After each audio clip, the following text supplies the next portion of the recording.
Problem आई है कि किस तरह से एक एडिक्शन को छोड़ा जाए। पहले तो ये समझते हैं कि एडिक्शन होता क्या है। किसी भी प्रॉब्लम को सॉल्व करने से पहले प्रॉब्लम को जानना बहुत ज़रूरी है।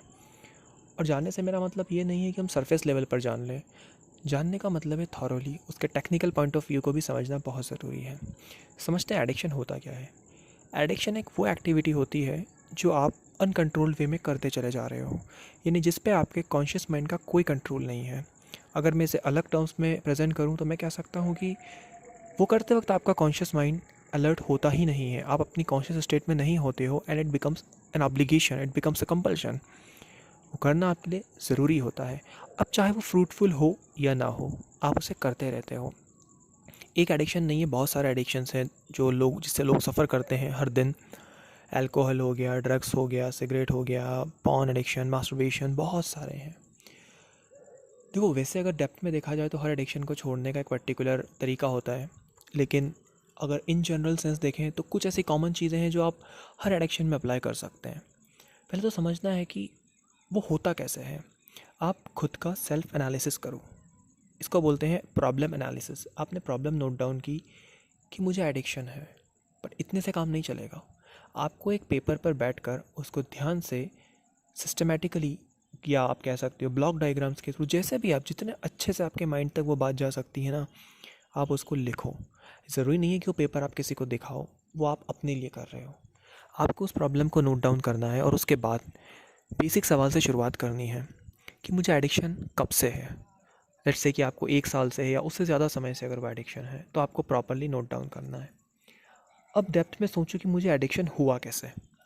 पहली बार कब था जब मैंने इस चीज़ को ट्राई किया and I got addicted to this. इस सवाल का एक प्रॉपर जवाब लिखने के बाद में उसको और ब्रेक डाउन करो।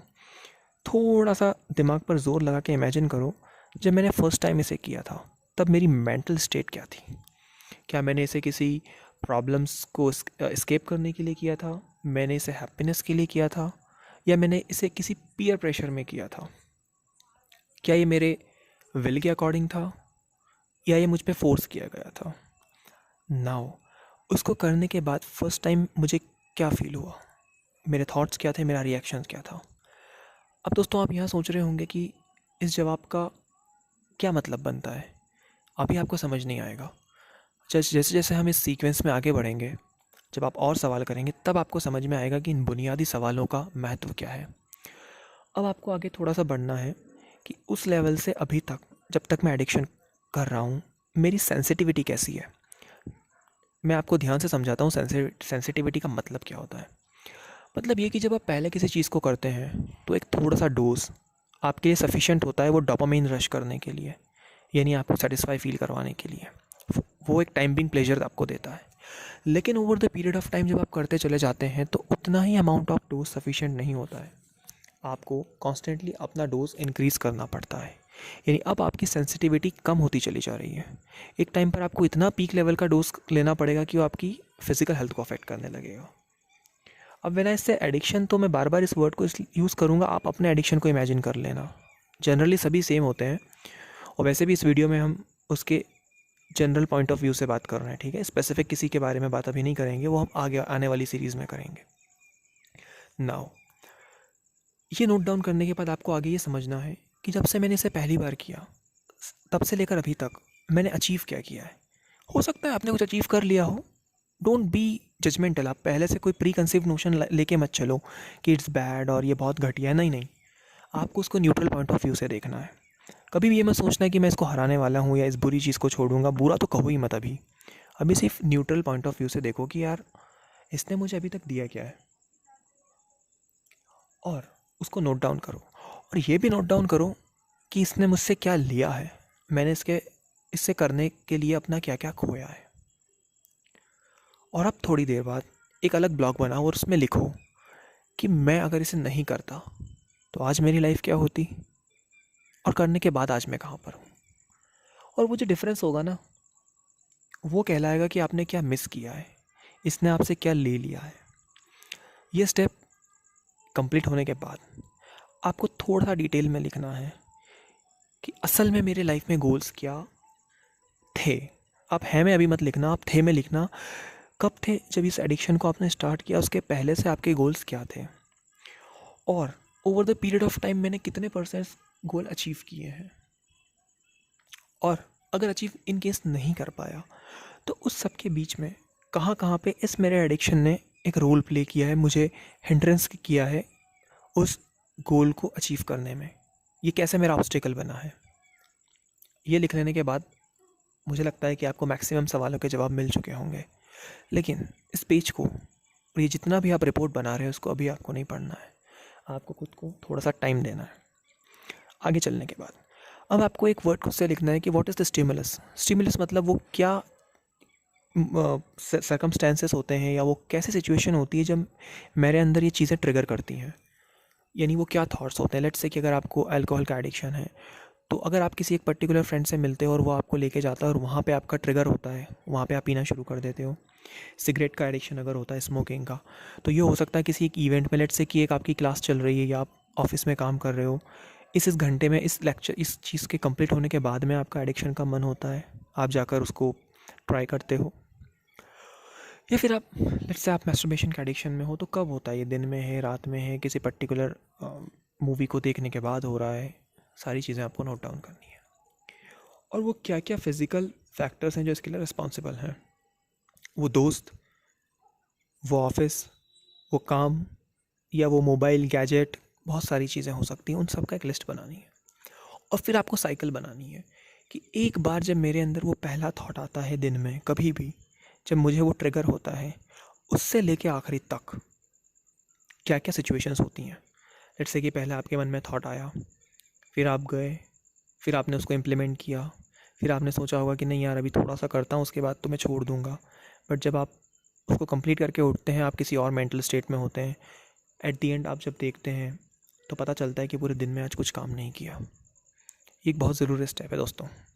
ये लिखने के बाद आपको आपके अभी के गोल्स लिखने हैं कि अभी मैं क्या करना चाहता हूँ। सारी लिस्ट बनाने के बाद फिर एक ब्लॉक में आपको लिखना होगा कि क्या होगा अगर मैं इसको नहीं छोड़ता हूँ, और वैसे भी इसने मुझे अभी तक क्या क्या दिया है और क्या मुझसे लिया है, वो आप लिख चुके हैं। अब आपको आगे बस ये लिखना है कि अगर मैं इसे कंटिन्यू करता हूँ तो जो मेरे आज के गोल्स हैं मैं उन्हें कितना अचीव कर पाऊँगा, और अगर मैं इसको आज छोड़ देता हूँ तो मेरे पास कितना टाइम और एनर्जी बचेगा। देखो दोस्तों, लाइफ में ना सबसे इम्पॉर्टेंट चीज़ है टाइम और एनर्जी। एनर्जी अगर आपके पास रहेगी तो आप काम को कर पाओगे, और अगर आपका टाइम मैनेजमेंट अच्छा है तो आप मल्टीटास्किंग कर सकते हो, आप बहुत सारे काम एक साथ कर लोगे। इन चीज़ों को लिखो और आपको पता चलेगा कि अगर आप इस एडिक्शन को आज छोड़ते हो तो क्या चीज़ें हैं जो आप अचीव कर लोगे आपके बकेट लिस्ट में से। ये लिखने के बाद में आपको थोड़ा सा शांति से बैठ के उसे पढ़ना है। मैं फिर कह रहा हूँ, अभी कोई जजमेंटल होने की ज़रूरत नहीं है।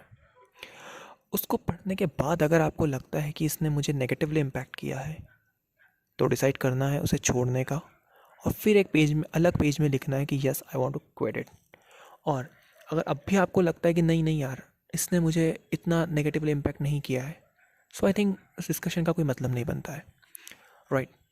आप अगर फर्स्ट केस मान के चलते हैं कि आप उसे छोड़ना चाहते हैं, तो अब आपको एक अलग पेज में लिखना होगा पैराग्राफ वाइज, या आप बुलेट पॉइंट्स में लिख सकते हैं कि वो क्या क्या प्रॉब्लम्स आएंगी जो जब मैं अपनी जर्नी स्टार्ट करूँगा इसको छोड़ने के लिए तो मुझे फेस करनी होगी। हो सकता है मुझे विड्रॉल सिम्टम्स हो सकता है मेरा बार बार मन करे, हो सकता है मैं अलग ही फ्रेम ऑफ माइंड में चला जाऊँ जब मैं पहले था, when I was an addict. उन सभी चीज़ों को लिखना है और एक एक करके उन प्रॉब्लम के बारीकी से सोल्यूशन लिखना है। बारीकी से मेरा मतलब ये कि स्टेप बाय स्टेप, कि यार मैं उस दोस्त के साथ नहीं जाऊँगा, और बाई चांस गया भी तो मैं ऐसा करूँगा कि उस वक्त मैं किसी और से कॉल करके बातें करने लग जाऊँगा जिस वक्त वो स्मोक कर रहा होगा, या जो भी आपके पास XYZ सोल्यूशंस आते हैं फॉर द टाइम बीइंग, और आप उसको नोट डाउन कीजिए। अब आपको ये करना है कि सब कुछ लिखने के बाद एक हॉलिस्टिक डायग्राम बनाना है और वो सारे स्टेप्स लिखने हैं जो आपको उस एडिक्शन से दूर रखने के लिए ज़रूरी है। लेट्स से कि मैं रात को 7 बजे बाद अपना फ़ोन यूज़ नहीं करूँगा, ऐप ब्लॉकर्स का यूज़ कर लूँगा अगर मुझे ज़रूरत पड़ी तो, या मैं कुछ भी ऐसा किसी सर्कल में, फ्रेंड सर्कल में या ऐसे ही कंपनी में नहीं जाऊँगा जहाँ मुझे वापस से वो चीज़ें ट्रिगर होने लगे। ये सारी चीज़ें आपको नोट करनी है। अब एक पेज पे ध्यान से आपको लिखना है कि क्या चीज़ें मुझे अवॉइड करनी है, स्टेप बाय स्टेप पॉइंट लिखो, और क्या नई चीज़ें इंट्रोड्यूस करनी है उसकी प्लेस पे। देखो गाइस, क्या होता है, माइंड जो है ना, ये वैक्यूम होल्ड नहीं कर सकता, इसमें कुछ ना कुछ तो फिल होना चाहिए। जैसे कि गार्डन ले लो, मैंने एक बुक में बहुत अच्छी बात पढ़ी थी कि this mind is like a garden. Garden में कुछ तो ग्रो होगा। अगर आप उसको खाली छोड़ देते हो तो वीड्स ग्रो होने लग जाएंगे, यानी वो जंगली घास। और अगर आप उसको कल्टीवेट करते हो, आप उसमें खेती करते हो, तो आपके पसंद की चीज़ें जो आप ग्रो करना चाहते हो वो ग्रो होंगी, समथिंग फ्रूटफुल। बट वो ग्राउंड खाली तो नहीं पड़ा रहेगा। सो उसी तरीके से आपका माइंड कभी एम्प्टी नहीं रहेगा। अब जब मैं कह रहा हूँ कि वो सारी चीज़ों की लिस्ट बनाओ जिसे आप अवॉइड करोगे, तो डेफिनेटली वहाँ पर आपको विड्रॉल सिम्टम्स दिखेंगे, आपको अर्जेस आएंगी। तो उस वैक्यूम को फिल करने के लिए आप क्या नई एक्टिविटी करने वाले हो वो ध्यान से लिखो। अगर सुबह से उठ के कुछ करने के बाद आप अचानक मूवी देखने लग जाते हो या कोई वेब सीरीज़ पे देखने लग जाते हो और वहाँ से आपका एडिक्शन शुरू हो रहा है, तो आपको उस वेब सीरीज़ का 1 घंटा रिप्लेस करना होगा किसी और चीज़ से। लेट्स से मैं मेडिटेशन करूँगा, मैं एक बुक पढ़ूँगा, या मैं फ़िज़िकल वर्कआउट करूँगा। हाँ, शुरू में डिफ़िकल्ट होगा मेरे को। आप फिर उसमें ये भी लिखो कि इसमें क्या क्या स्टार्टिंग में प्रॉब्लम्स आएंगी। मेरा मन नहीं करेगा, मेरा माइंड मुझे फिर उसकी तरफ ले जाएगा, ये वो। और फिर एक एरो बनाकर माइन्यूट लेवल पे आपको उसके सोल्यूशन लिखने हैं कि जब ऐसी प्रॉब्लम आएगी तो मैं आँख बंद करके थोड़ा सा डीप ब्रीदिंग करूँगा, योगिक ब्रीदिंग की प्रैक्टिस करूँगा, या मैं फट से अपने घर का गेट खोल के बाहर घूमने निकल जाऊँगा। इतनी छोटी छोटी चीज़ें तो आप कर सकते हो। या मैं अपने पेरेंट्स को कॉल करके उनसे बातें कर लूँगा। और ये लिखने के बाद आपको सारी क्रिएटिव चीज़ें लिखनी है जो आप करना चाहते हो। लिस्ट बनाओ, डेलिबरेटली फोर्स करो अपने आप को। 1% टाइम गैप मत छोड़ो अपने लाइफ में, अपने डेली रूटीन में। 1 घंटे का भी टाइम एक्स्ट्रा नहीं छोड़ना है।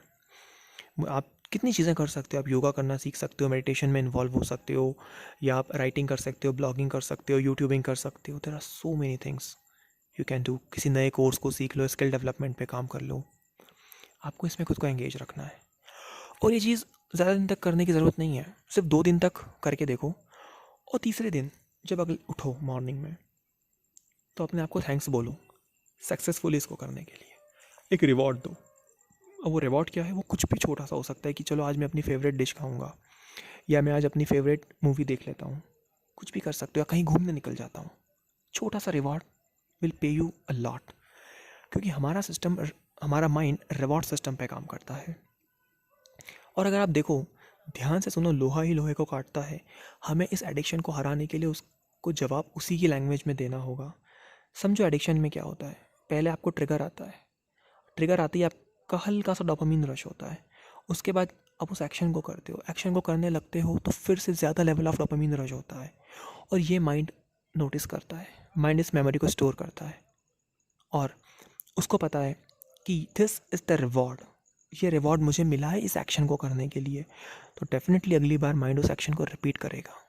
इसी को तो कहते हैं रिवॉर्ड सिस्टम। तो क्यों ना हम इसको अच्छी चीज़ों के लिए करें। असल में होता क्या है ना, जब हम कुछ अच्छा काम करते हैं हम खुद को रिवॉर्ड देते ही नहीं हैं।